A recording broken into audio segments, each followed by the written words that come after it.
A lot of John Deere customers come to me and they ask me why their S-Series combines with a Vari-Stream rotor doesn't thresh and doesn't perform as well as, say, their old 9770s.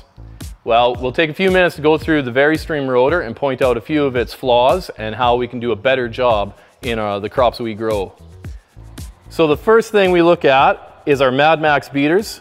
The factory beaters take too much horsepower, they're too large of a diameter, and they're prone to breaking and failing. So if we can feed that crop flow into the rotor quickly and efficiently, then the rotor will be fed properly all day long. Next, we'll move to the threshing area on the rotor. So on the old bullet rotor, it would taper up really high, and right from here back it would be a true cylinder.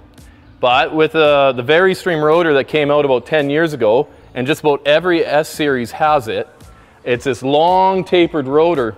And you can see these big openings here in the rotor, and it lets a lot of crop material flow through there without actually getting to the concaves. And once it, if a full head of wheat makes it past these rub bars, it's gone, and that is rotor loss. So the first thing we did was we came up with the industry-leading largest threshing elements on the market. They've got 40% more threshing area, and not only are they the largest, they are the heaviest, so you get more inertia on your rotor. So when you get big wads of green material, it'll keep its RPMs up better. Once it's done in the threshing area, your grain comes back here to your separating area.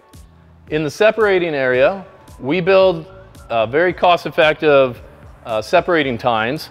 The factory cast iron tines, they have a tendency to break off, puts your rotor out of balance, and when you go to replace them, the factory will want you to replace every single tine.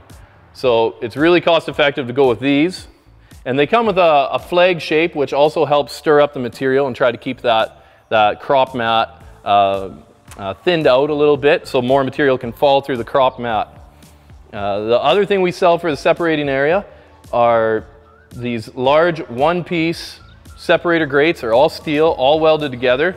So unlike the factory cast ones, they won't break or have sections of them fall down into your combine. They stay together even if you have ingestion damage. So they can be repaired if you get a rock in there or other material. And a nice feature about these is they have the longest finger on the market with the most open area for the most separation. And depending on what crops you're growing, we provide an entire complement of concaves, whether that's rice, corn, beans, wheat, canola. Finding the right fit comes down to what you're growing on your farm, how you like to grow it, and what conditions you're dealing with, weather and seasonal. With some minor modifications, you can get your Vari-Stream rotor to work as good as your old 9770s, your 9650s. It just takes knowing what the problem is so you can come up with a solution.